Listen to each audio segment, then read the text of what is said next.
mudzimai handina kumuudza. Ndichiri pa12 years ini ndakanzwa kurwadza kwepoison. Ndakaisirwa poison ndikaposta ndafu.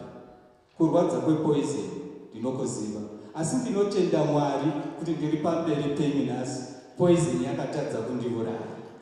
Ndakanga ndine 12 years. Baba vanga vashaika, ndandava kugara nemarelatives. Saka ndichiti kana ndichiona vhesi inoti mutumwa waJehovha unokomberedza vanomutya nokumurwira. Ibasa romutumwa kuti protector. Ngatidzokerei pamberi paMwari titi Mwari tiprotected. Ishe tenzi wamasimba ose tinokutendai. Manheru ano Ishe Baba ndinotenda kusimba renyu, simba rinonyurura mazita kubva mudzihari. Makaiswa mhiko Ishe tenzi wamasimba ose, vanotipikira rufu Ishe Jehovha.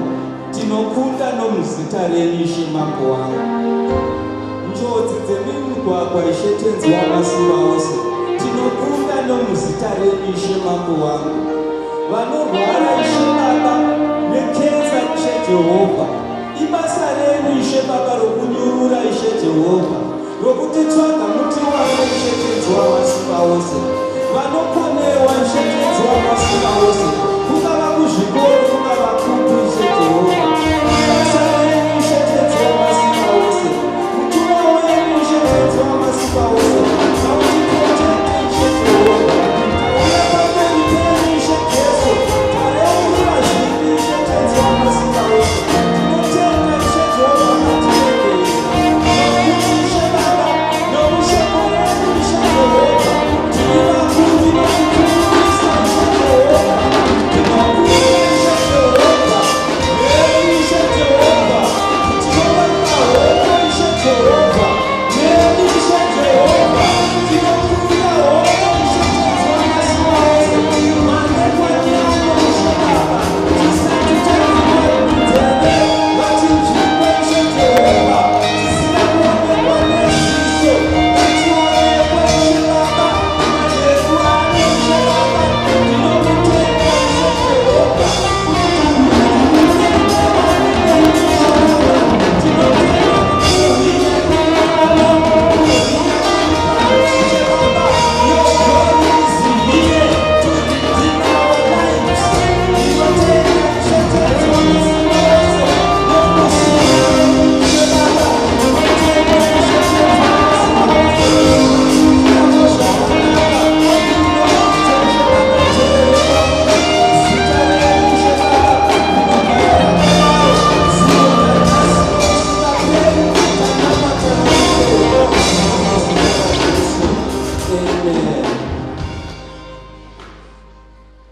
ndinoda kuti nditende zvikuru nomukana uyu. Ndava kuenda paprayer point yokupedzisira, praise and worship ichiuya.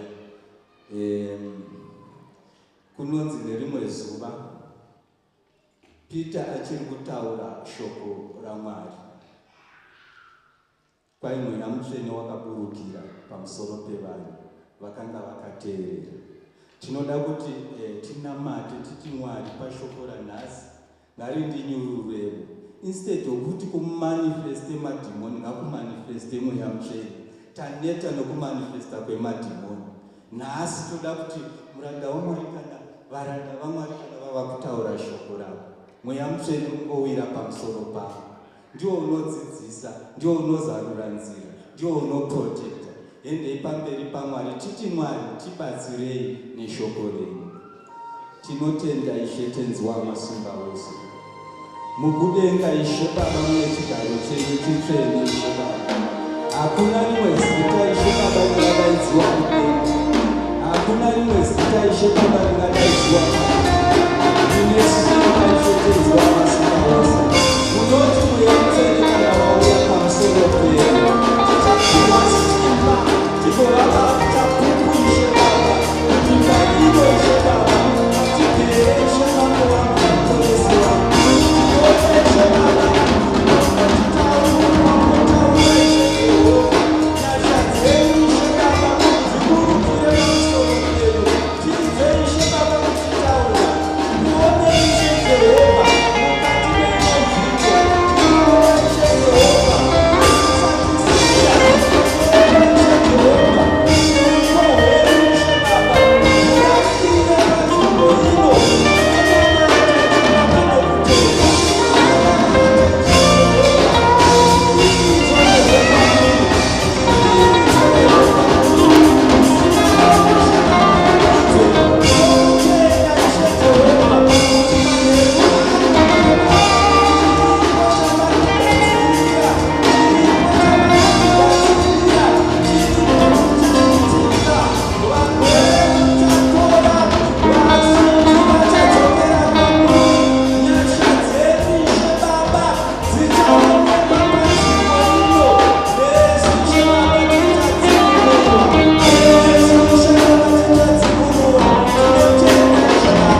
Ngakudzwe iye mutsvene. Haleluya.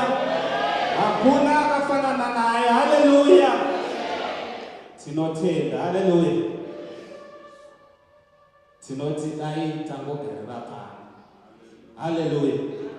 Nekuti tadzoka kuzotora zvese zvakataurwa namufundisi nezuro. Haleluya. Kana wanga usipo nezuro, kana wauya nhasi, usashayika mangwana, usashayika Satani. Ndokuti titore zvese. Haleluya. Thank you, our wonderful praise and worship. You may take your seat. Kuda kuti tigamuchire mweya mutsvene. Haleluya. Timutende, ndiye aita kuti tive pano. Zvatiri kuita urongwa hwake. Isu takaronga sevanhu, asi mweya mutsvene akanga adume zvose. Mweya mutsvene aiziyapo imwe ndanhasi. Haleluya. Ngatirumbidzei Jesu muzita raJesu. Haleluya. Haleluya. Ndinoda kuti tigamuchire mufundisi wedu. Indinowanzo mufundisi wako, because unogona kutaura nevamwe asi iri mufundisi wavo. Haleluya. Ndoda kuti tivagamuchire, tivaratidze kuti tinovanda. Haleluya. Ngativagamuchirai muzita raJesu. Amen. Haleluya. Ndoda kuti tigamuchire varidzi vemutambo tisati tagara pasi isu kana baba. Haleluya. Ngadziri kwatiri. Ngatigamuchirei ana baba muzita raJesu. Amen. Tichigamuchira varidzi vevanhu. Haleluya. Varidzi vevanhu, ana mama vanotitira zvakanaka, varidzi vedu. Haleluya. Ngativagamuchirei muzita raJesu. Amen. Tichigamuchira mayouth, mateens neSunday school. Tivagamuchire muzita raJesu. Haleluya. Tingatora hedu zvigaro zvedu. Haleluya. Ndingori nenyaya mbiri chete. Haleluya. Chekutanga zvandambotaura, tadzoka kuzotora chii zvese. Kana wakapotsa nezuro, takagamuchira umambo hwaMwari. Haleluya. Saka nhasi tiri kuenderera mberi tichitora. Saka chirongwa changu kutaura ndechekuti mangwana usashayika, Saturday usashayika. Haleluya. Chechipiri chinotibatsira kugamuchira muridzi wangu akanaka, akandinakira. Haleluya. Ndichida mufundisi wangu achitora nguva yavo. Haleluya. Haleluya. Tifanire mama chigwada namai nai pamwe chete nababa namai chuma vanga vachibika kuinda sesheni maoko mudenga yakayaka. Ndatodzidzawo kuti pane munhu ane marights pamusoro pangu. But yes, statement ito unoda baba tonokodya usikazi kuti uda udyei sokatorobara madhukucheke. Haleluya. Haleluya. Ndakareflecta nezuro paiti thy kingdom come. Pane panomwedhira ndakanobatara inzi good news. I have come to give you good news. What is the good news of the kingdom? Ndakazoreflecta ndikati chinhu chinonzi information inobatsira kuita decision.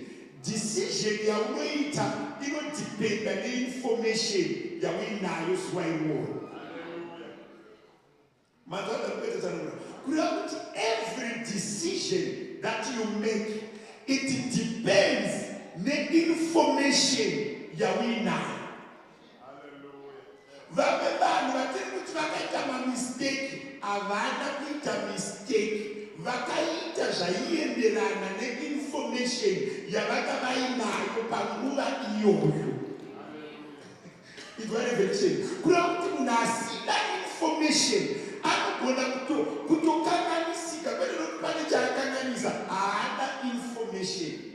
Unoziva kuti ndinogara ndichitarisa kuti mota yandaida kutenga ndiri form 2 neyandakazotenga yandaitaura ndiri form 2 yaireflecta zvandaiziva kundima gore randakaita form 1997 ndazokura ndakunotenga motikari ndakazotenga yaienderana neinformation yandinayo kuda kuti manheru anokatemera munhu wamwari kukupa information indecision yauchazoita after service inogona kusiyana neyawapinda usati waanayo kuda kuti pakanzi good news in the Bible zvainova kuti mwari vaunza new revelation panyika yekuti utange kuziva zvitsva waingozviziva here kuti vamwe vanhu ndakatanga kureflecta ndinoona vanhu vakaita nhumbu vaine ma17 years vamwe vanhu vakaregedza chikoro vaine ma13 years vakaenda kumapras they were not wrong. That was what was trending and that was the information that they had. Kuneni vamwe vakasvika ma22 years muri vasikana mamusina kuzvibata. That was the information that you had and the conducive environment that the Lord made available to you. Saka ukaona munhu ari kutenderana kupusa asati ave neinformation.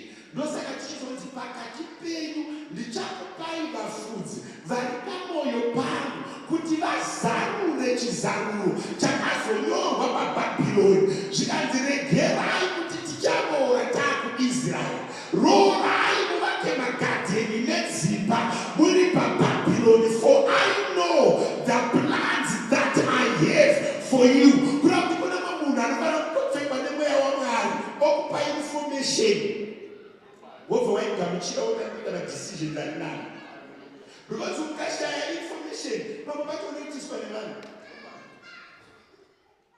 Ndichikura ndaida kuparidza ndikakura ndikaita mari yangu ndichiparidza paHonde, paBhonda, paDzuruni, ndichaona mashops ari padhuze.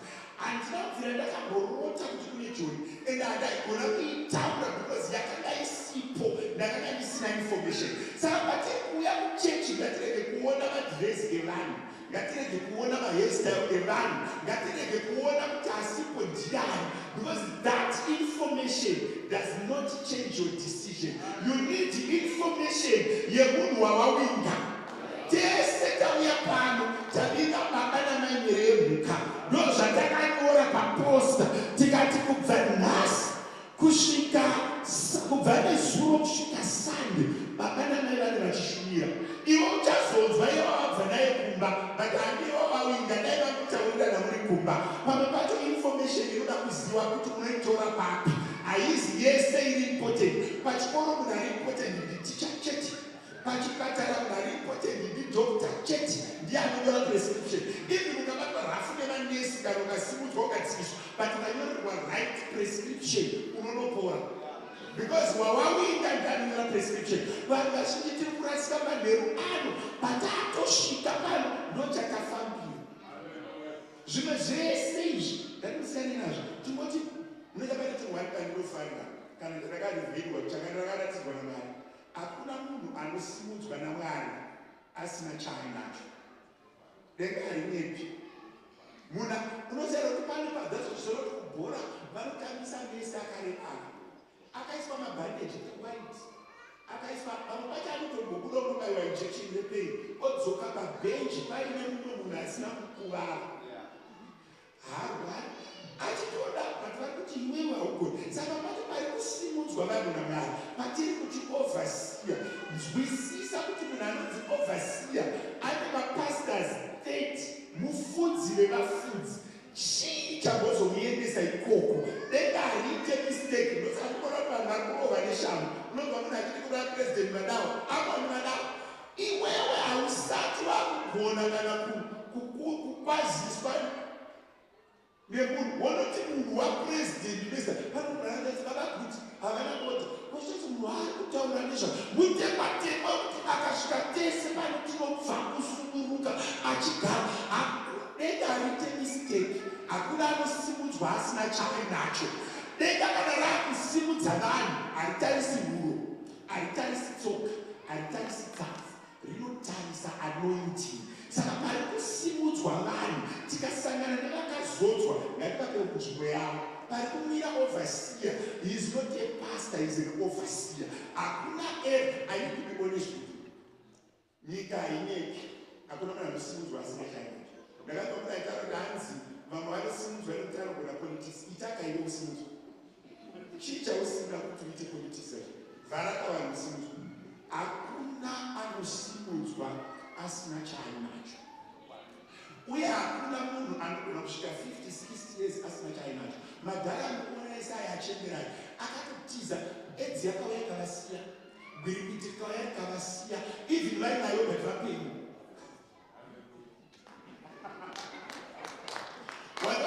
Even vainayo but vapenyu, vamwe yakavauraya iyo vakaichengetera. Ndakufundisa kuzisiteka sevanhu handiizivi, but iye ndotomona atodya akasvikira kuti even iri muropa but haina kumuraya, kureva kuti denda rine chikonzero chekungomusuzukidza pachena. Saka iwe chinoteerera because haasati ato.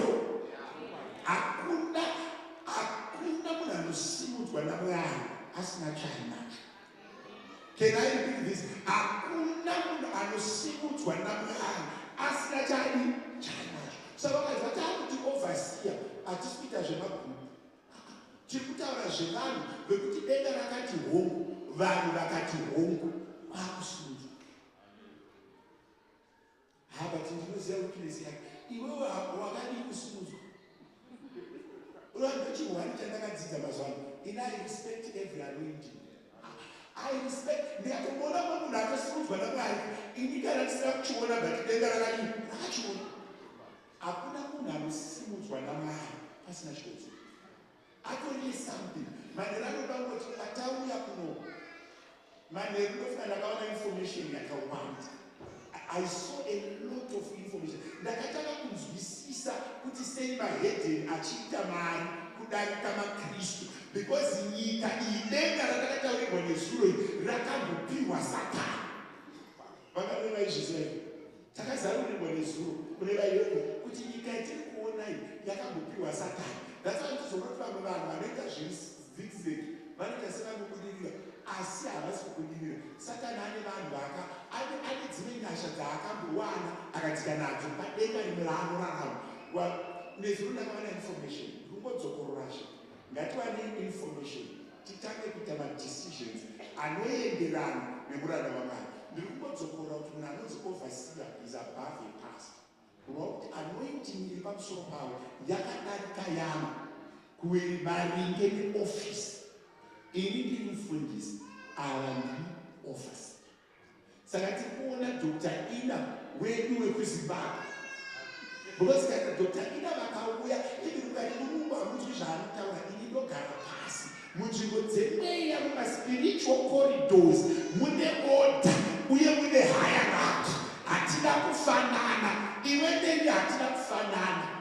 Ivi ukataura nedini 100, but kana ndatombopinda pahierarchy kuti mufundisi ndakasiyana newe. Tikakusvika pahierarchy kuti overseer vatosiyana namufundisi. Tikasvika pahierarchy kuti president vatosiyana futi naofficier. Saka munzvimbo dzemweya mumaspiritual corridors mune malevels. Haizi yakusa kana ndatogona kutodaidzira ndatovakunda. Ngatitore the anointing, ngatishandise mukana. Ndafanira kunzi hanzitora zvese. Manheru anobati paoverseer mukana. Ngativatenderei kuparidza. Mufundisi ndakuona iwe ngaindotendera overseer wako kukwazisana. Muzita raJesu, amen. Ndoda kutoti manheru anoti mushandisa mukana wekuti overseer naamai vani. Ngativatenderei. Ine zuro ndakaitwa zvakanaka. Handisi hangu kana paine munhu kuitirwa zvakanaka chakunyatsokuti murume uyu ane paari kupfuura napo panogona kundibatsira. Ngatibatsirikei zvakare. Overseer, uyai mumutiko sekupiwa kwamaintanasho dzakapera. Ngatipei a shout of praise to the Lion of the tribe of Judah. Ngatipurire tiwedzere. Hallelujah! Wonderful. Tinotenda Mwari wamasimba usititore nzvimbo dzedu tiri muumambo hwaMwari. So wambo again manheru ano tidimire pamberi penyu nemutoo wokupiwa mukana kuda kutitende varanda vaMwari. Baba namai Juridja, you blessed to us. Mwari akuropafadzei, makasiya zita rakanaka. kuNew Life Assembly uchitungwisa. Mwari vakomborerei patakauya kuno zvakanzi aiwa baba endai. Ameni. Tinotenda nekusanganiswa nemi muzita raJesu. Amen. Ndoda kuti titende Mwari zvekare ndoda kutungamirira vepano vanobata dare vepano board of elders Mwari varopafadzei neutekwa-tekwa hwenyu neurongedzwa hwawo. Mwari akuitirei zvikuru muzita raJesu. Amen. Vana baba nana mai vakomana navasikana Mwari vakomborerei. Ndoda kuti titende friend yangu from 1987 ndopatakatanga kuzivana up until today. Pastor Chirichena pamwe chete namai Mwari vakomborerei. We come a long way. More than a friend, but a blood brother as well. Amen. Kiera chashe ndauya nacho futi. Amen. Nemvura mbezera nekusouth Africa ikoko tinawo. Mwari vakomborerei adzimai vangu wonderful queen. Mwari akandiona akandipa inini. Hallelujah. Andiwanzokangana kumamboresa nechikodzero chekuti ndakapinda muministry ndiri jaya. Ndaibona vanhu vachimboresa madzimai avo ndakati kwandinoroora. Anopfidza rekumboresa. Hallelujah. Toda kuti tipfuurire mberi message yangu inoita seinocontinue from where I left yesterday. Nhasi ndoda kungotaura message inonzi the secret place of dominion. 91 verse 1 yamapisarema yakabatana chapter 11 verses 11 and 12 yaJohn ndokachabva kutaura kwaMwari. 91 verse 1 mapisarema yakabatana chapter 11 verses 11 and 12 yaMatthew.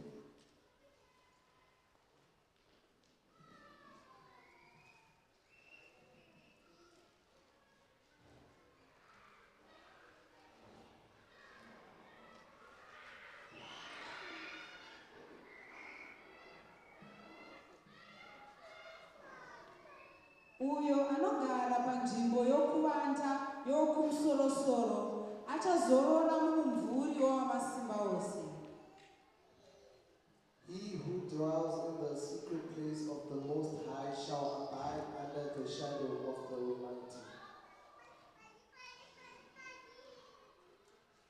Matthew chapter 11 verse 11 and 12.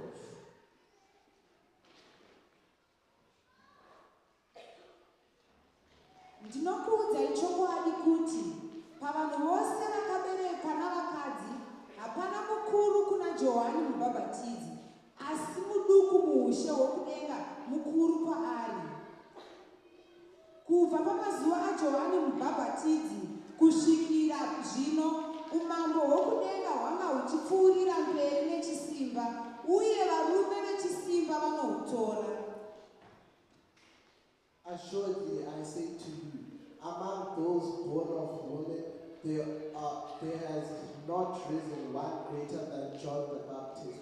But he who is least in the kingdom of heaven is greater than he.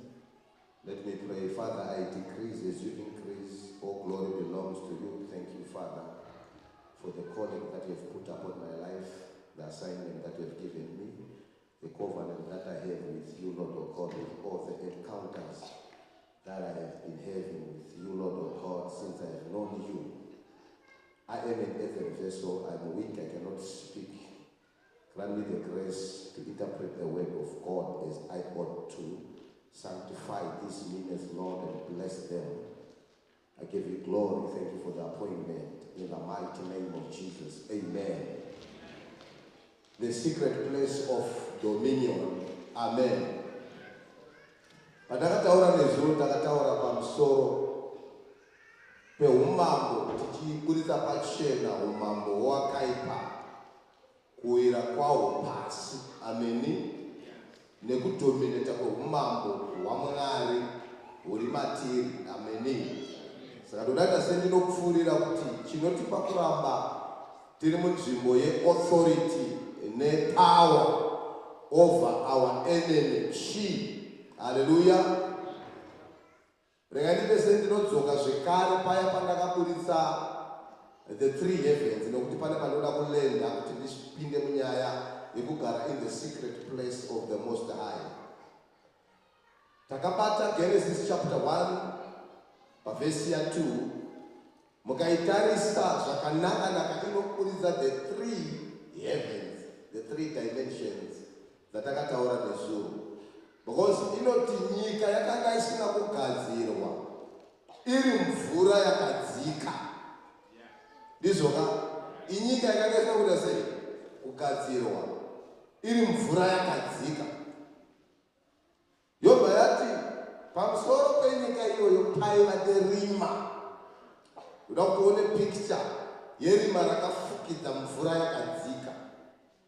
Unobva watoona operation yesecond heaven yakafukidza nyika.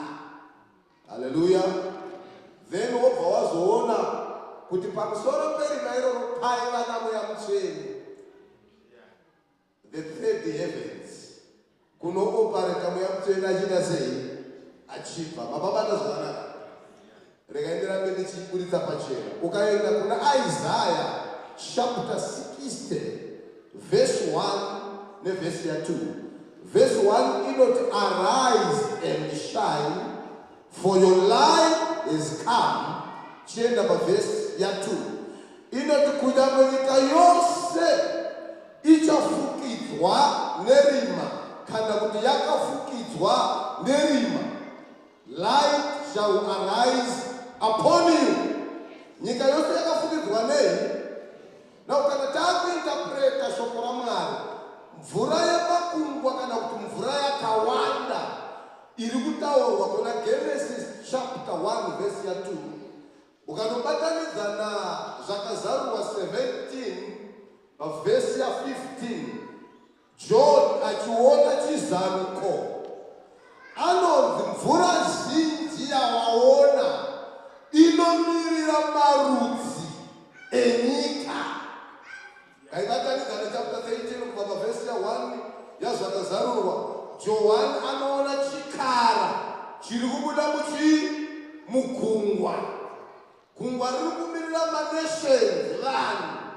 Saka chapter 1 verse 2 yaGenesis iri kutiratidza manations are covered nedarkness. Vababata zvakanaka here. But pane hope yekuti pamusoro perima iroro pane mweya mutsvene uri kufamba pamusoro perima iroro. No matter tingapfuura muchaotic world, mune nhamo nematambudziko, mune hondo dzinorema, but the hope ndeyekuti mweya mutsvene ane chekuita aripo ipapo pane chaos iyoyo. Hallelujah. Ukaverenga pataverenga pari kuti uyo anoita abide in the secret place of the most high. Phrase inoti the most high iri kuratidza kuti pane zvimwe zvakakwirira zviri pakati apa, but kuna anoti the most high ari pamusoro pezvimwe zviri kuda kuzvisimudzira zviri mumatenga echipiri, mweya yamaprincipalities namapowers. Hallelujah. Now nezuro tinakuya kunobata vhesi inotiratidza division iwayo yema3 heavens, but randibuditse pachena kuti unzwisise. Ukaverenga pachapter 10 verse 14 yebhuku raDeuteronomy inoti denga rematenga nenyika nokuzara kwayo ndezvaJehovha. Denga rei rematenga kurati ari kudescribe denga riri pamusoro pemamwe matenga maviri atakabata nezuro. Denga rematenga nenyika nokuzara kwayo ndezvaJehovha. Ukanoibatanidza nechapter 115 verse 16 yamapisarema inodzokorodza zvekare yobva yati kudenga denga ndekwamwari, asi panyika akapa kuvanakomana vavanhu. Hallelujah. Kudenga denga ndevani? Ndekwamwari. The heaven, even the heaven of heavens, ndekuna Mwari, asi panyika akapa vanakomana vavanhu. Paul akuda kunotibuditsira pachena about this third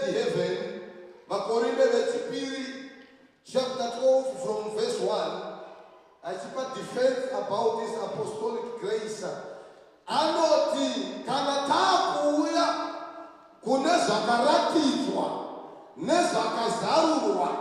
Ndinoziva umwe murume akatorwa akaenda kudenga rechitatu. Akaenda kudenga rechitatu.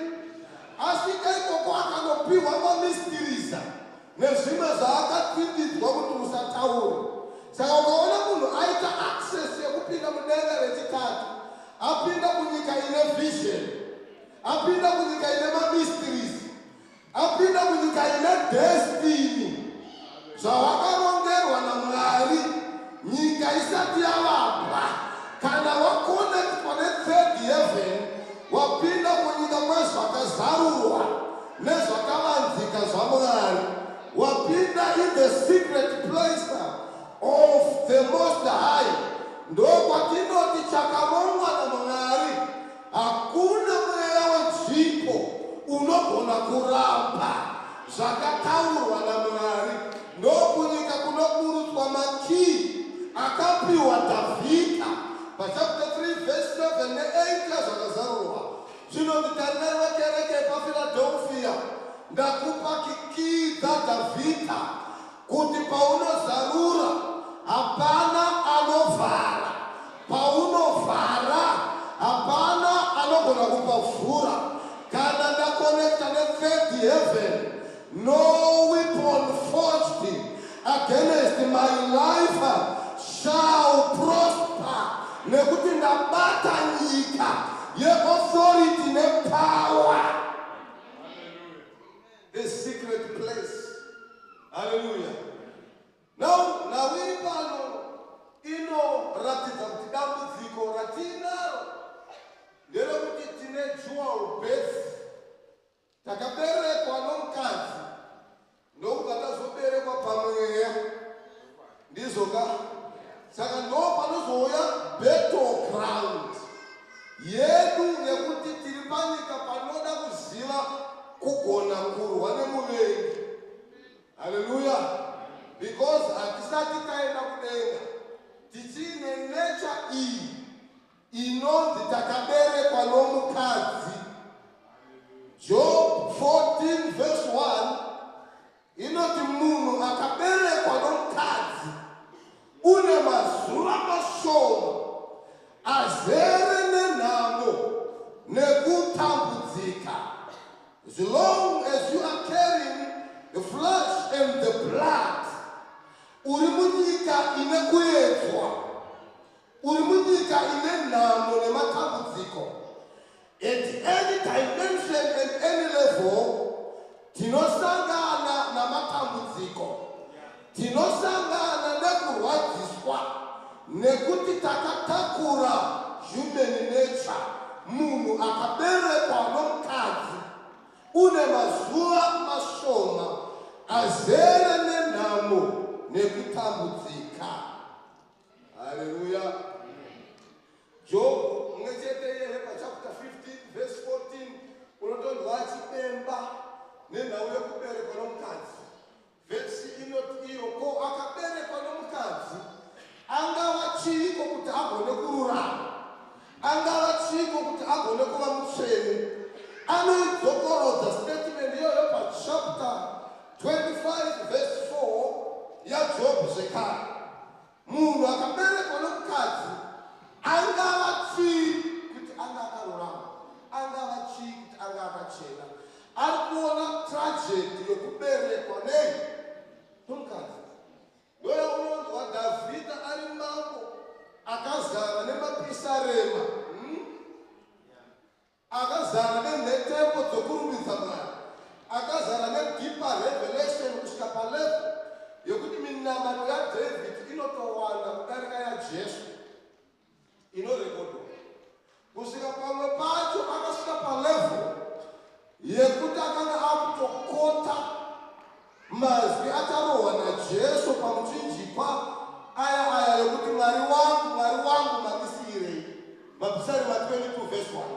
Wakapinda mudeeper revelation kusvika aona the resurrection of Jesus Christ.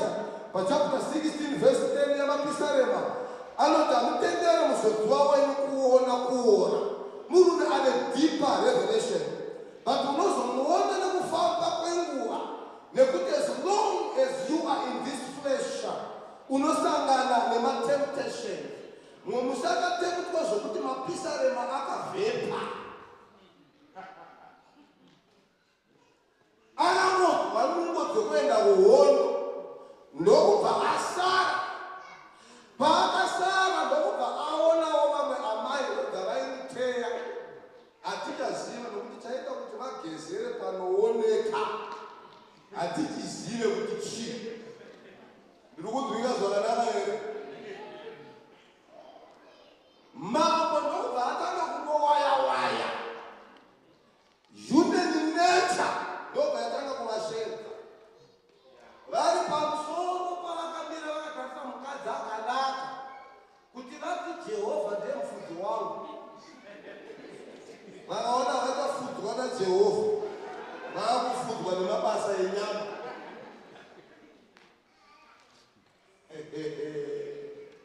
Munhu akaberekwa nei?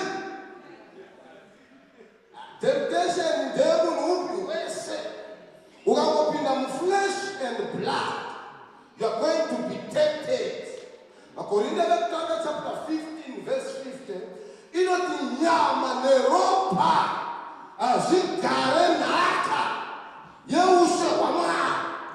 Mapo vakazara nekuprofita, mapo vakazara neanointing. Nature ikavati munonyepa mama.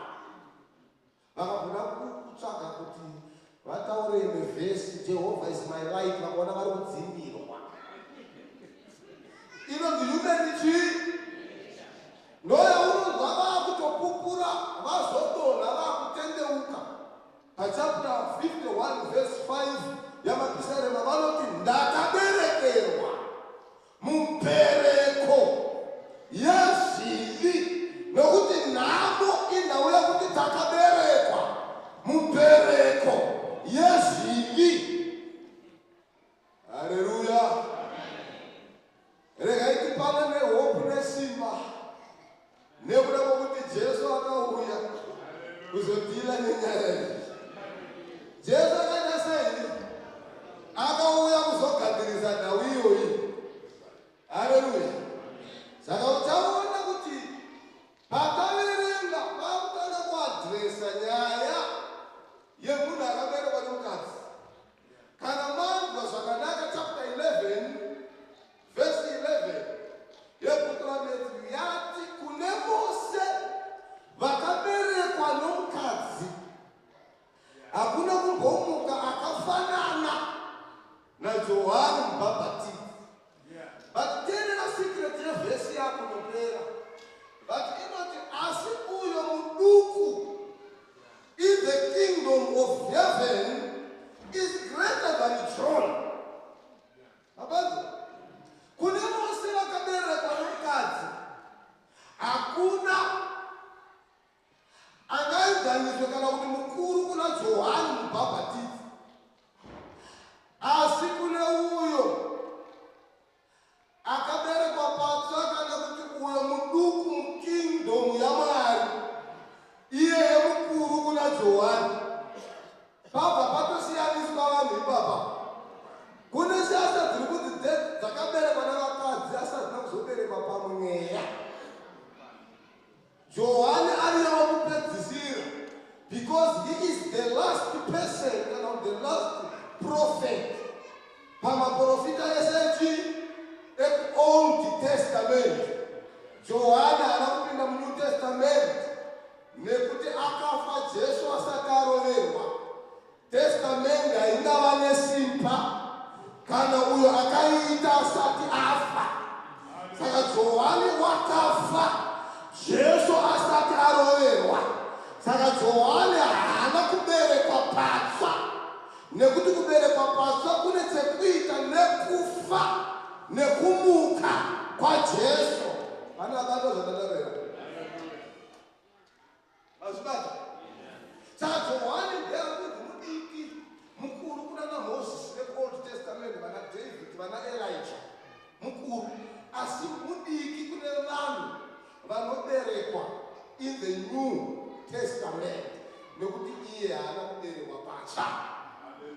iwewe una advantage much. When Christ came, akaita kuti tiberekwe patsva. Christ paakafa achimuka, ndosaka mutsana pakubhabhatidzwa, you are baptized into the birth and the resurrection of Christ. This is what you are born of the Spirit.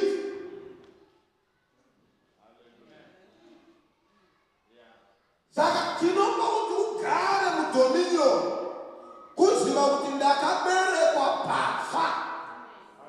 Chapter 3 from verse 3 tichitsika yaJohn inoti chakaberekwa nenyama inyama, chakaberekwa nomweya unofanirwa kuberekwa patsva. In a version yandakotiverengei nhasi yakati you must be born from above.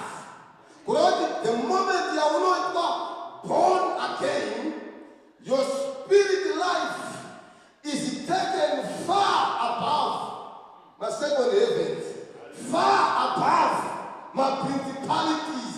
Paunogoberekwa patsva, unopinda munyika yemuthird heaven in the spirit. Ndizvo here nekuti Jesu kavaverenga chapter 1 from verses 19 zvichidzika yavaefeso inoti simba Mwari raakaisa pakumuka kwaJesu, who went far above principalities, powers, might, dominions, and names that are named in this age and the age to come. But the pacho paakanogara kurudyi rwaBaba ndonzvimbo yaanotitora munyika yomweya. Kana tatendeuka ungandione sekunge ndiri munyama, but munyika yomweya I am far above mweya inopareta muJohannesburg. I am far above mweya inopareta muAfrica. I am far above mweya inopareta mumusha mandakaberekwa, far above magatherings avaroyi, far above magatherings esatanism. Uri pamusoro pemweya yakaipa. Chapter 2 verse 6 yavaEfeso inoti we are seated together in the heavenly places with Christ. Takagara munzvimbo dzomweya. Kana ndaberekwa patsva ungandinzwa ndichitaura nendimi. It's a testimony yekwandinogara. It's a testimony yenzvimbo yandiri kuopareta ndiri. Pandinongotanga kuti rikata rikotorobosha, ndiri kutaura ndiri far above mweya inopareta munzvimbo yandiri.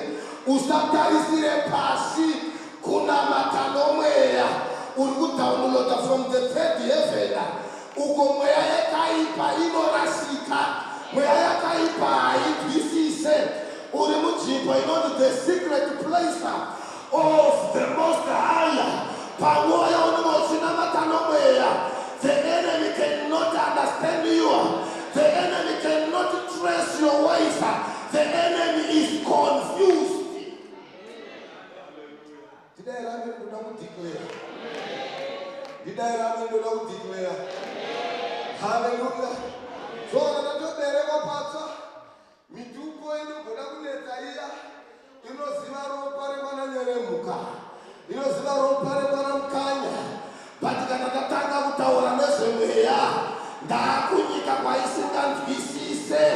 Mweya yemimusha medu, vanobata-bata vaunoshanda navo, vanovimba nemishonga, vanovimba nezvavainazvo, panguva yaunoita switch on kunyika yomweya unovarasisa. Ndoyaunonzwa chapter 3 paverse 8 yaJona inoti akaberekwa nomweya wakafanana nemhepo, unongonzwa ruzha rwayo, asi kunobva mhepo iyoyo nekwainoenda hakunzwike.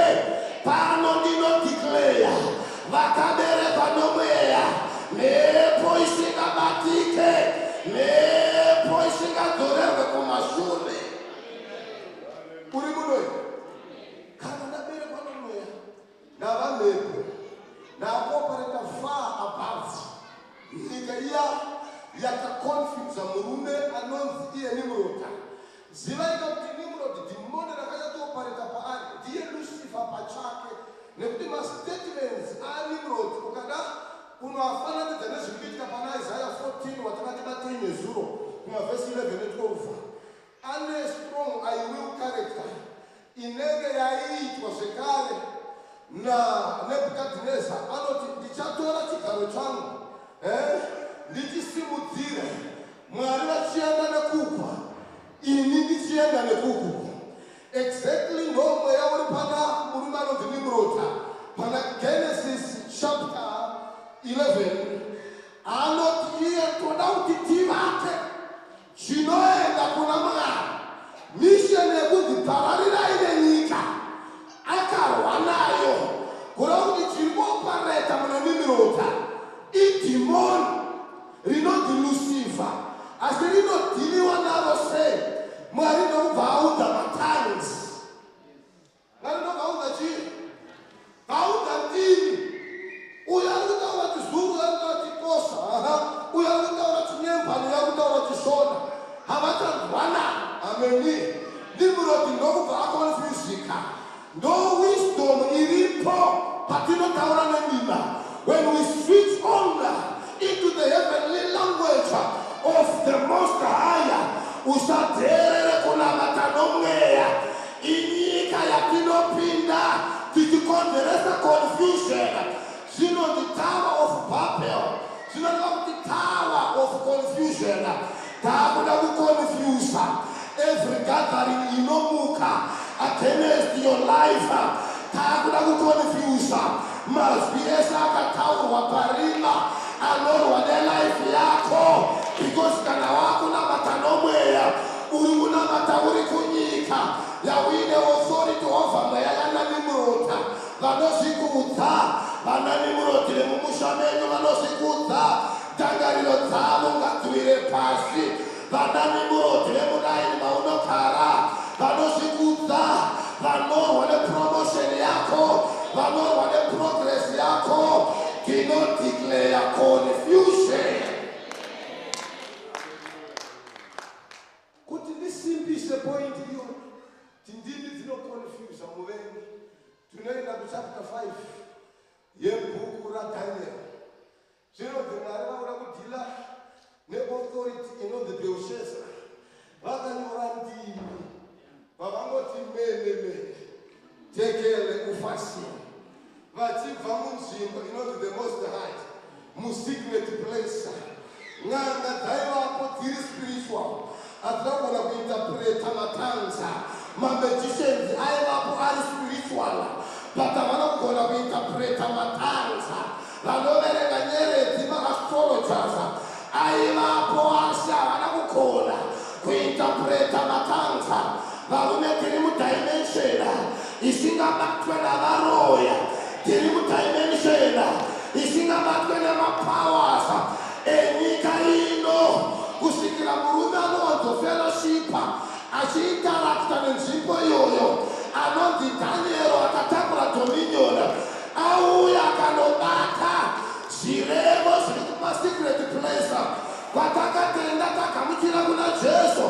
Ndokunotaurwa pa13 verse 11 yebhuku raMathew, kwakapiwa kwamuri imima kuti muzive zvakavanzika zveumambo hwaMwari zvinotaurwa navakorinde vekutanga chapter 2 verse 9, zvisina kuonekwa nemeso, zvisina kunzwikwa nenzeve, zvisina kupinda pamwoyo yavanhu. Mwari ndozvaakatigadzirira munzvimbo yesecret place, nzvimbo yavekumusoro-soro. Daniel ndopaakauya akati zvakuri kutadza kududzira, ndokwandinoswera ndiri munyika yomweya. Ndokubva abudikira akati mene ari kureva kuti pane umwe umambo hwadonha. Tinodeclare parevival ino umambo hwese hunozvikudza against your gift, against your talent, against your future, against your family, rega ndikutaurira kuti tiri kuti mene pane chiyero chatakusimudza. When the enemy comes in like a flood, the Spirit of the Lord will raise a standard.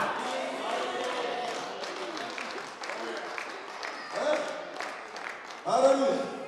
Saka Daniel alikuya zvinakatidza nyika yaanosvika pano nabata nekuti rimwe rine gore pachapter 2 yaDaniel kune hope dzakarotwa namambo.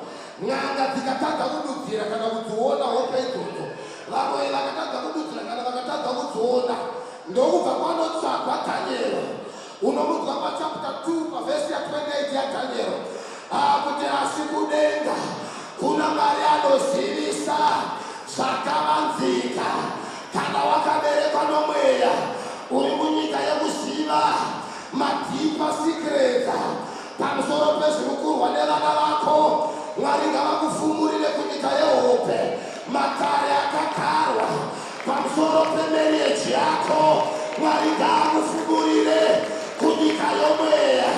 Zviri kurwisa vana vako, zviri kurambidza destiny yako, ndopaipo kuti chero ukanamata nendime, chero ukatadza kudzinzwa, Mwari vanoti watadza kudzinzwa zvako, asi ndadzidza unulota muspiriti mako, unoona dzakunomanifesta kuhope, unoona dzakunomanifesta kuhope.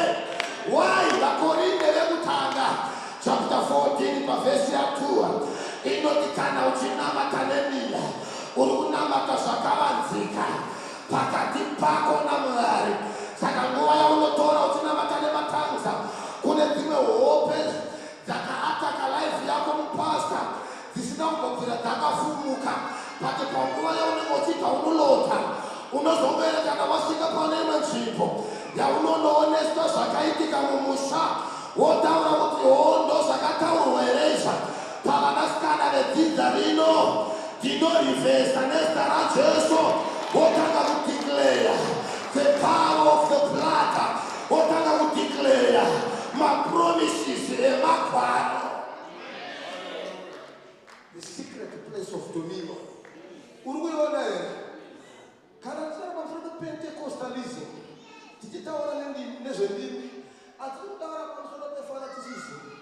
We are not fanatics. Tiri kuda kupinda munzvimbo yatinoti ndangariro dzangu pane padzakagumira, nekuti ndangariro dzedu pane padzinogumira. Chapter 55 from verse 8 to 10 yaIsaiah. Vhesi tichitaura zvakanaka. Sokusiyana kwakaita denga nepasi ndokusiyana kwakaita ndangariro dzavanhu nedzaMwari. Uri kundinzwa zvakanaka here? Sekusiyana kwakaita sei? Saka paunogara uchikonamata neshona, uri kunamata uine malimitations, nekuti unogona kukumbira fufu, Mwari asina kukupa bhekari yechingwa yese. Unogona kukumbira kapa, Mwari asina kukupa gungwa rese. Unogona kukumbira nhango yenyama, Mwari achida kukupa abhatowa yose. Now unto him who is able to do exceedingly abundantly above all. Saka kunamata nenzeve dzedu kulimita the secret place of dominion. We are a Pentecostal movement. We believe in praying in the power of the Holy Ghost.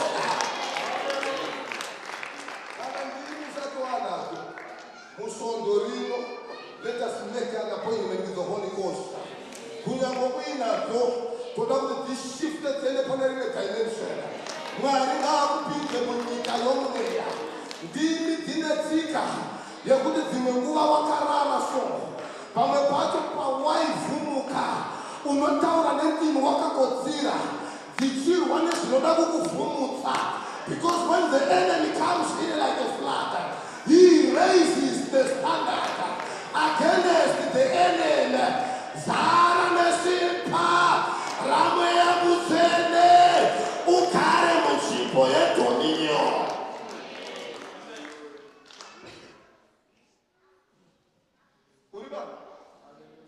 Kana wakaberekwa nomweya, usaperere pakuberekwa nomweya. Kuberekwa nomweya is the initial stage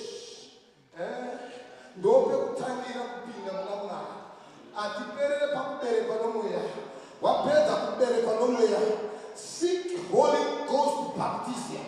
Wabhabhatidzwa nomweya mutsvene, seek deep fellowship with the Holy Ghost, kuti urape uri munzvimbo ine power. Hallelujah. So kune zvakavanzika, dzimwe hondo Bhaibheri rinoti kunyangwe tiri munyama hatirwi nemutoo wenyama. Vakorinde vechipiri chapter 10 from verse 3. Though we walk in the flesh, we do not fight carnally. Our weapons are mighty to the pulling down of the stronghold. Regarding the weapon in the prayer, in chapter 6, verse 18, the book of Ephesians, pray always in the Spirit. Pray always in the Spirit. Nokuti mweya ndiye anogona kutaurota zvakadzama zvamweya. Tinoona kuti musondo rino kana tichizofamba mupawa muauthority yekudeclare zvisipo kuti zvirepo titendere kugara praying in the Spirit. Mutendi akamaster prayer. Amen. Akundwe. Panengwe. Ukaziva kugara mukunyenge 18 verse 1 yaruka. Wakataura mufananidzo akati munhu wakafanirwa kunyengetera kuwadzosa asingaperi mwoyo. Vatesalonike vekutanga chapter 5 verse 17. Pray without ceasing.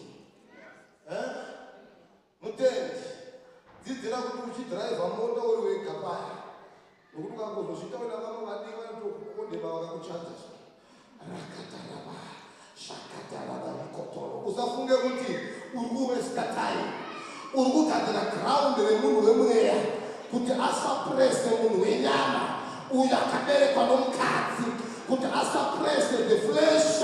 Nyama haidi kupona ende haizombopona, inopona pacharira hwamanda, but inokurirwa nevanoita abide in the secret place of the Most High.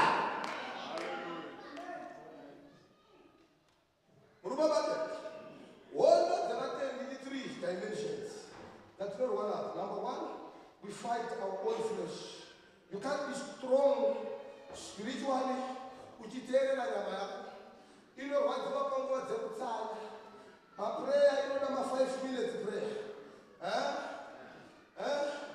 Asipa kuona mamufi inogona kusvika na 2 o'clock yakasvinura.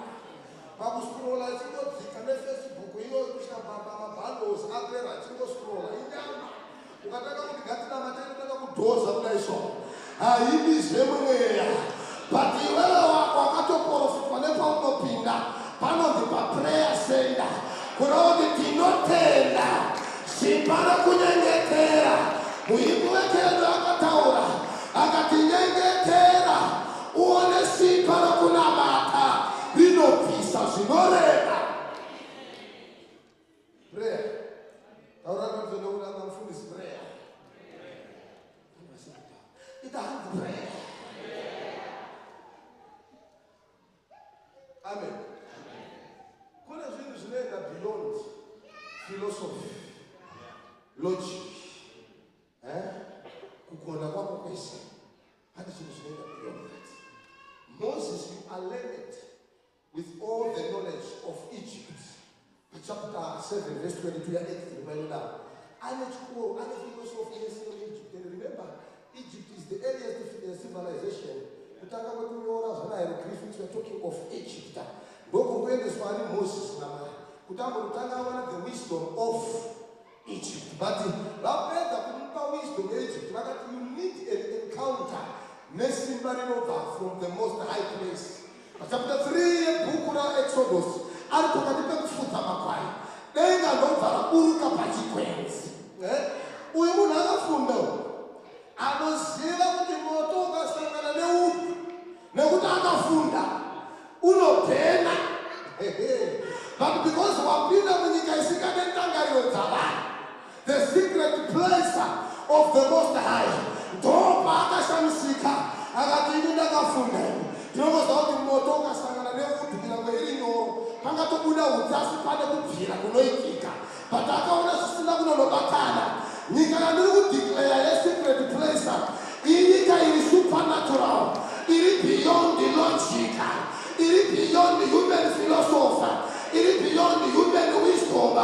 Ndiyo nyika yatinoda yatinogona kudhila nayo nevanozvipire mweya, yatinogona kudhila nayo nevane marine kingdom, nevaroi yatinogona kuvakurira. Ndiyo nyika yatinoda kugara nekuti takaberekwa nomweya tiri veumambo. Tasiyana nevekuold testament vanga vasingaberekwe patsva. NdaJesu paakauya akauya kuti tizoberekwa patsva, tibve pasi pesimba rokuberekwa nomukadzi. VaGalatia 4 verse 4 ne5 inoti mukuzara kwenguva Mwari vakatuma mwanakomana wavo namba 1 akaberekwa nomukadzi, uyezve akaberekwa pasi pemurayiro kuti adzikinure. Vakaberekwa nomukadzi, varume simba rokuberekwa nomukadzi nezvinorwisa vanoberekwa nomukadzi. Jesu ndozvaakadeclare paKalvari akati zvapera. Kana uchitenda kuna Jesu, kana wakaberekwa nomweya, une power pamusoro pezvinoataka vakaberekwa nomukadzi. Ndauya kuzokutaurira kuti iwewe you are powerful, iwewe you are the head, you are not the tail, iwewe you are above, you are not beneath. You are more than a conqueror. You are a royal priesthood. Nezikana Jesu tinoda norarama achiopareta kubva muticret place anotenda simba raJesu akatenda ari mukati mako, wakakura kudarika ari munyika. VaKolosi chapter 1 verse 27 yakunopera inoti Kristu tariro yokupinda mukati medu. Ndiri kuona amai vari pano vanoziva zviri kuvataka, vana vemumusha vavakarorwa vanoti izvozvo zvakaataka vamwe, but ini ndaberekwa patsva. The kingdom of God is suffering violence. I am a violent woman. Zvamakataura pavana vangu hazviitike nezita raJesu. Hakuna vanoti vakadeclare. They make a constitution over their territory. Hakuna anopinda muterritory yavo.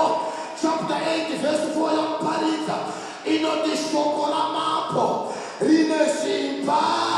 Ndiani angabvunze kuti nai mambo munoiteiko? Numeri 23:23 inoti hakuna un'anga, hakuna umwe unoshata kuna Israeli. Kana ndakaberekwa patsva ndinotosiyaniswa chete nekuti ndiri munyika isingakontrolwe nemadhimoni munzvimbo yandinogara. Ndiri munyika yomweya isingakontrolwe nezvinotevera ropa rekumusha kwedu. I am very violent. Handibatike. Ukaverenga pachapter 5 yaJohani vekutanga kumavhesi 18 ne19 inoti uyo wakaberekwa nomweya zvinonzi iye haatadze uyezve akarurama, and the wicked one cannot touch him. Iwe hausi wekubatwa iwewe, iwe hausi wekubatika iwewe. Rimwe remakore vakaona Jesu ezamunesa abva kuparidza zvavasingafarire pabhuku yaLuka chapter 4. Wapedza kuparidza zvinonzi akavhara bhuku, ndobva varamba vakamutarisa, pati pane mazwi akataura avasina kufarira. Anoti teererai kaini maJudha makanditeerera, kana kuri kwaIsraeri kwaiva nemawidozi mamweche vakawanda, asi wido yeZarepata ndiyo wido yakarangarirwa naMwari. Zvikanzi kwaiva nevanhu maperembudzi vakawanda, asi Namani wakarangarirwa naMwari. Ari pakati pekutaura izvozvo aida kutaura pamusoro petaundi yavo, nekuti vanhu vaakameshenava vakanga vasiri maJudha. Zvinonzi maJudha akaita hasha, ndokubva vatora Jesu, ndokubva vaenda naye kumawere eguta. Vaakuda kunomukanda nekuti nguva yake yakanga isati yakwana. Bhaibheri rinoti akatendeuka, ndokubva atanga kufamba akapinda nepakati pavo, nekuti haurayiwe nenguva yavanhu. Hapana achafa nekuda kwenguva yepatani yemafiro anoita nemumushamenwa. Vanozivikanwa kuti havaya kuite 50 years, kana vakunosvika ku50 madzimai akawanda mumusha imomo anosara ari mawiko. Unotoona vana nababa varimo vakuma 48 vakutanga kurayira nhaka.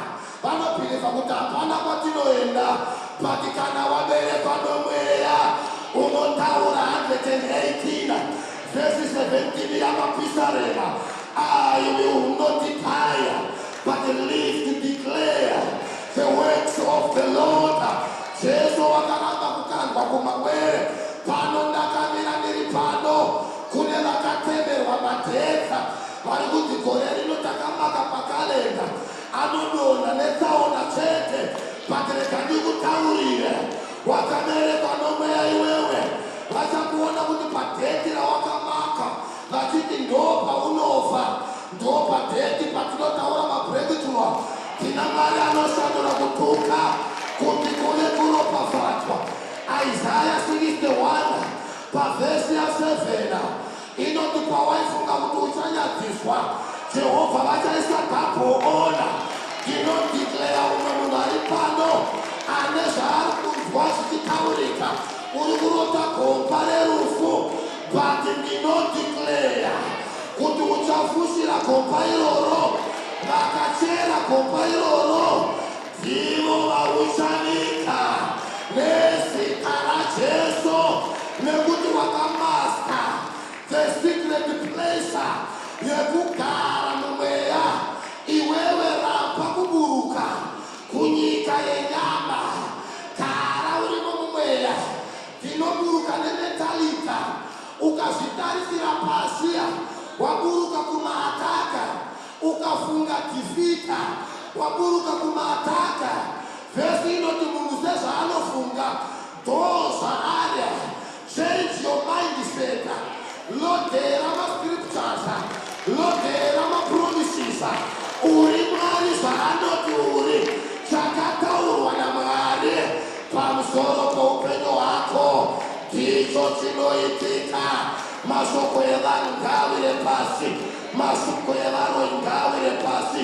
Chapter 8 verse 10 yaIsaiah inoti vanorangana zvenyu asi zvichakona, vanotaura mazwi taura zvenyu asi zvichakona. Chapter 8 verse 31 yebhuku ravaroma inoti kana Jehovha ari kurutivi rwedu, ndiani angatipikise? Mwana wangu uri kunyora gore rino, usakoneteke pamusoro wakutema panguva dzako dzokuverenga. Declare kuti musoro nyarara, ndiri kuzoverenga ndinopasa nezita raJesu. Mututu unodzoda kubuda panguva yekuenda kuchikoro, bata musoro wako nemhino wotaura kuti ropa ndakukuudza ndakaberekwa patsva, rega kubuda madira. Une authority mwana wamai vangu, wakagara munzvimbo dzepamusoro-soro, wakagara munzvimbo dzinoonekwa vatumwa vemoto. Denga iroro rakamboti razaruka kune murume anonzi Isaiah ari pakati pekuchema mumwe mambo anonzi Uzia waaifarira. Ukaenda kubackground research vaiva neukama hwepanyama, but zvinonzi gore iroro ndiri pakati pekuchema. Isaiah 60 from verse 1 ndakaona denga rakazaruka, ndikaona Mwari akagara pachigaro chakandishamisa. Isi ndiri panhamo yaUzia, but kune vainzi maserafima vakanga vachitenderera pachigaro. Izwi rinoti maserafima runoreva kuti mabrening ones anogara panzvimbo yaanenge achibvira panguva yaanenge achiti holi, vanenge vachitambidzwa moto waJehovha pavanoti holi, vari musecret place ende havana mazwi akawanda, vari kungoona kupwinya neukuru hwaMwari. Ndinotenda kuti misodzi akaipukuta, wapinda munzvimbo inonyararidza, akakanganwa kuti ashaitirwa. Tine nzvimbo yokuti tikapinda kune dzimwe nhamo dzatinoona takurerutsa kuti aiwa uziya wafa hake, asi upenyu hunopfuurira mberi. Ndaita hangu tsaona, asi upenyu hunopfuurira mberi. Ndamboita sendashaya mari, asi upenyu hunopfuurira mberi. Kapo kanenge kachibva nevatumwa vari musecret place, vari kungoti holy, holy. Vanozoti and the whole earth is filled with the glory. Havari kuona nhamo vatumwa, vari kuona glory yaMwari. Mwari ngavakupinze munyika yaunoona glory, kunyange zvakaoma. Denga iroro resecret place pachapter 1 verse 3 ne 4 yebhuku raEzekiel. Zvinoti Ezekiel ari murefugee camp kunyika yeBhabhironi, ari panzvimbo yerwizi rweKebhari. Zvinoti ari pakati pekunetsekana neunhapwa, denga rakazaruka, akaona gore remoto, akaona gore remoto. Toda kupinda munyika yemoto, toda kupinda munyika inotipa authority, munonzi anoita varanda vake kuti vave mirazo yemoto. Toda kupinda munyika yepower. Ngatitenderanei svondo rino, parinopera Mwari ngakuendese panzvimbo yaunenge uri, panzvimbo yaunonzwa power, yausingavimbe nenzeve dzako. Chapter 3:5 yebhuku razvirevo. Musazendamire panzeve dzenyu, vimbai naJehovha nyika yepower. Mwari vari kupa vamwe amai simba pamusoro pehondo yanga yasimuka mukati megore rino. Mwari vari kupa vamwe baba simba pamusoro pemamhepo ezvinotyisa zvamuri kurota, pamusoro pekupomerwa zvamusina kuita. Tinodeclare authority, tinodeclare power. Hakuna simba rawakaipa.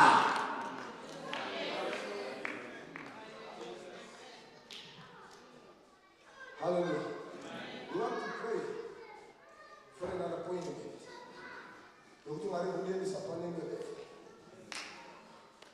Where I feel confident.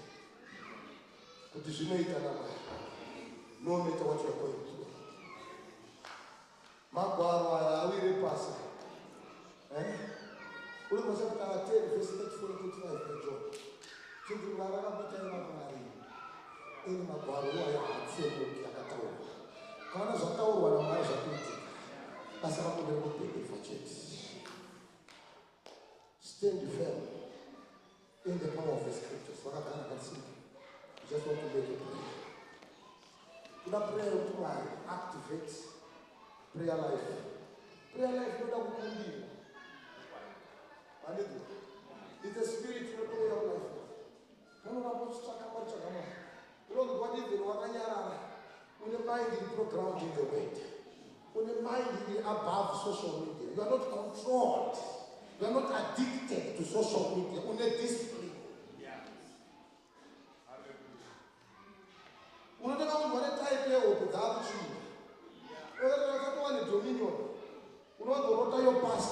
You don't know where you are going. Nataka kuona kusema X akaenda kudaka. Wewe ni degree na kuona kusema uri form 3 ukimanisha kama prefect une section for. Sukisoma credit. Anofarira kukuratidza past yako sasa. But kana dominion ya uri Joseph so. Unonokona 8 years to come you ile 17 years. Ona zvisote zvichipuka.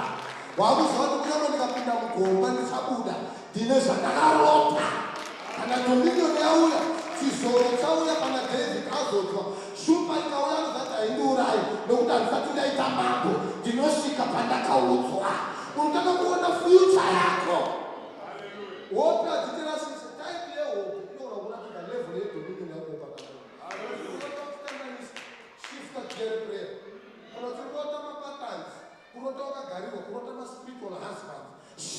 your prayer life.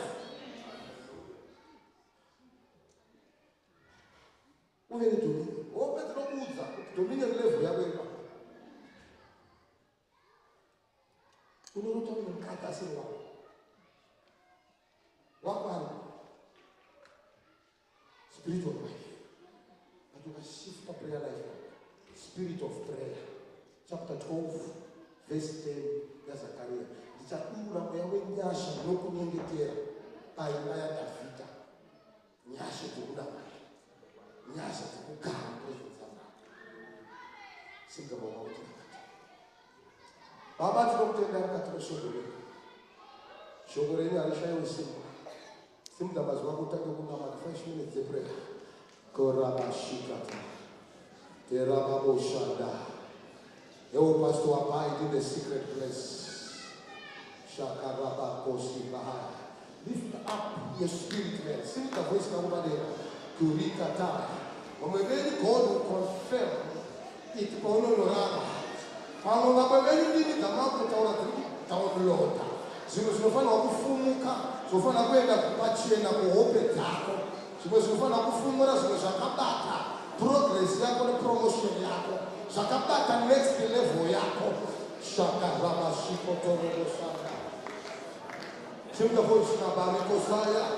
Kunena nemweya urikutenderedzwa nemoto. Mweya urikubatwa nepower. Anoti ndakatadza murinyarara Jeremia rakaita semoto mukati memapfupa angu. Tine nzvimbo yaunoitwa moto. Tine nzvimbo yaunoitwa murazo wemoto. Tine nzvimbo yausingabatike. Tine nzvimbo yausingaroyeke. Tine nzvimbo yausingavharirwe madhoo ako. Tine nzvimbo yaunopiwa makiya anovhura pakavharika. Kune varikupiwa magreta sikreta. Kune varikupiwa nyasha. Simba idzva rokunamata. Ramba kupera simba ropreya. Ramba kupera simba rokunamata. Yakatala bashanda. Rikotolobo shanda. Yaketala bakuma yamanda. Leko shuma yakatala baka.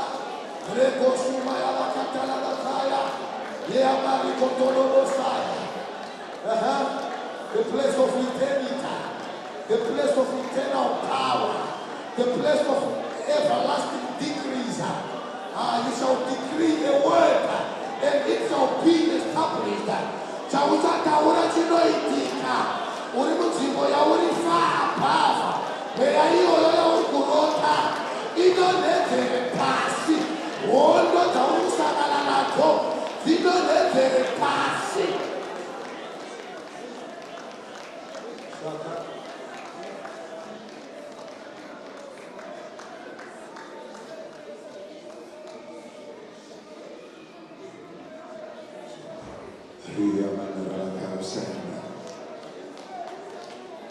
Yes, Lord. Holy Ghost fire, the place of dominion, the power of revelation.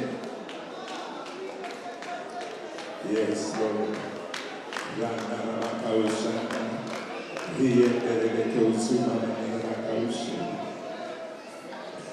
Holy Ghost fire. Yes, Lord. Shimandara Makaushi. Meawa Shimanerano. Taurai Patiri Shakaria. The place of dominion. The place of revelation. The place of command. The place of victory.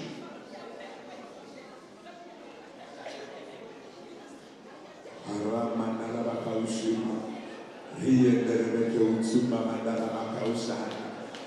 Baba mzita la Jesu. Baba mzita la Jesu. Baba mzita la Jesu. Mweya yese inoshikudza. Madimoni ese anoshikudza. I decree the secret place of dominion. Hallelujah. Hallelujah. Hallelujah. Vangani vinyu vari kuitirwa zvakanaka. Mangwana ndiri kukurudzira kune vanokwanisa, let's bring our teenagers so that they get this teaching. I was thinking, Nasa, I did a good thing, I brought my daughter.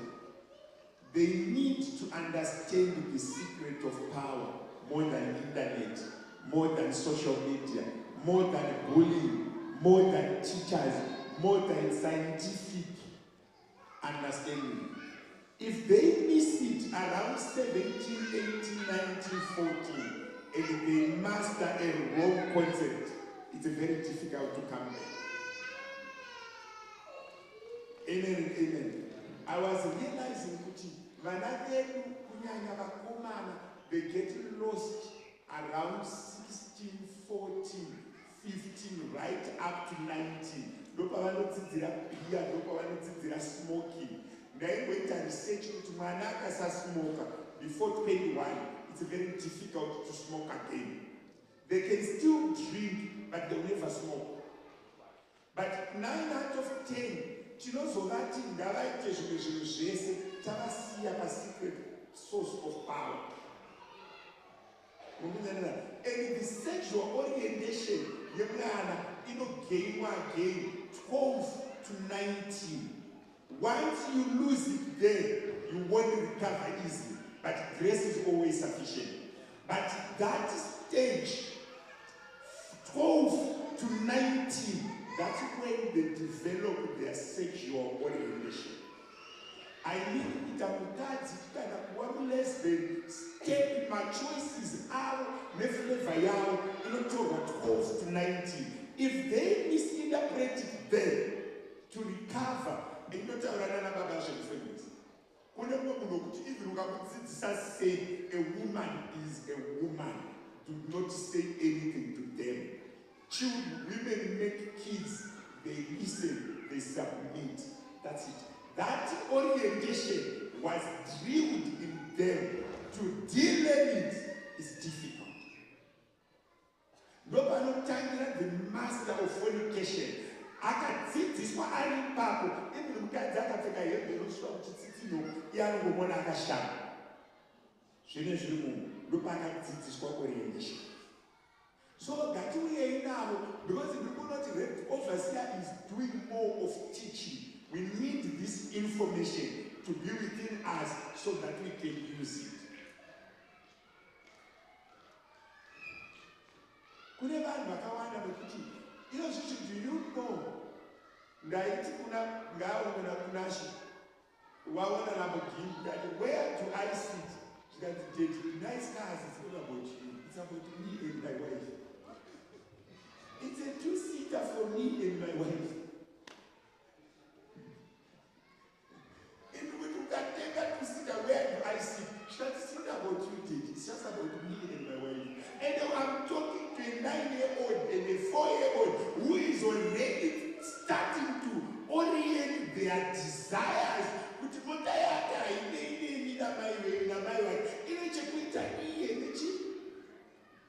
So we need them to get this way so that they don't miss out.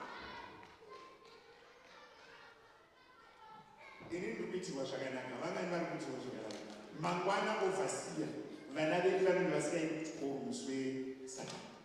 Vazhinji vedu hatendi kuchikoro musi weSatani. Let's try to give you more time, and we want you not to quench the spirit. Let's go.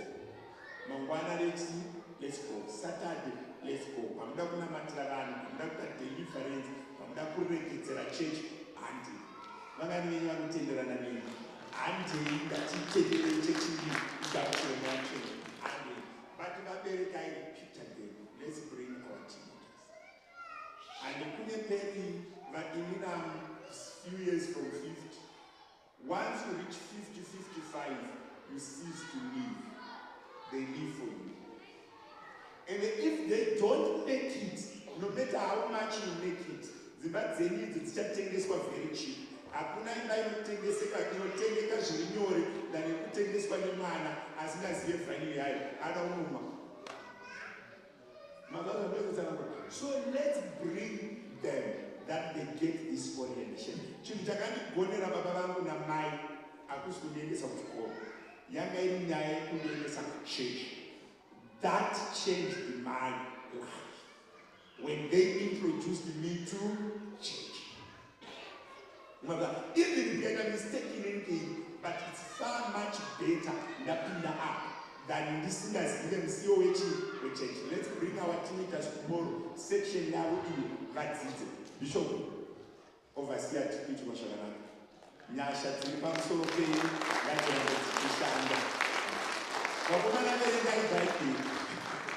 wakomana verengai bhaiki zvenyu zvokuti kana unoparidza unongochitsvaga mavhesi vakomana ngati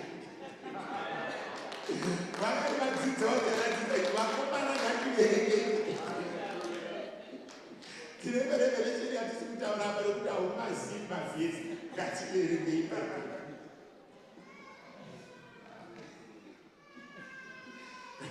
Ngativerengei chii inavo handizvo zvavataura vatipaaridzana nevakomana akijinoverenga vamwe when an enemy comes like a flood unoda uri equipped nemavhesi kwete uchingobvunza ai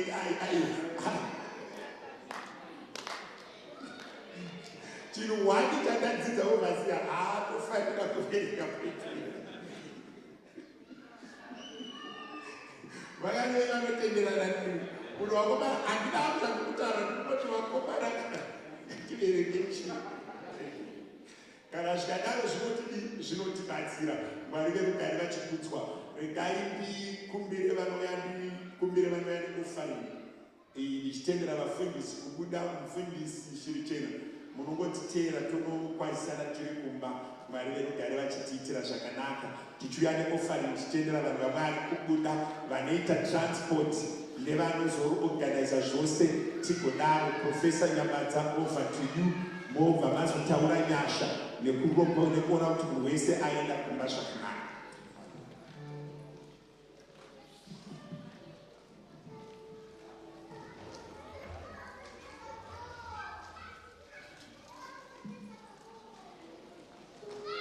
Kupakuna shaina ngemutambe wasara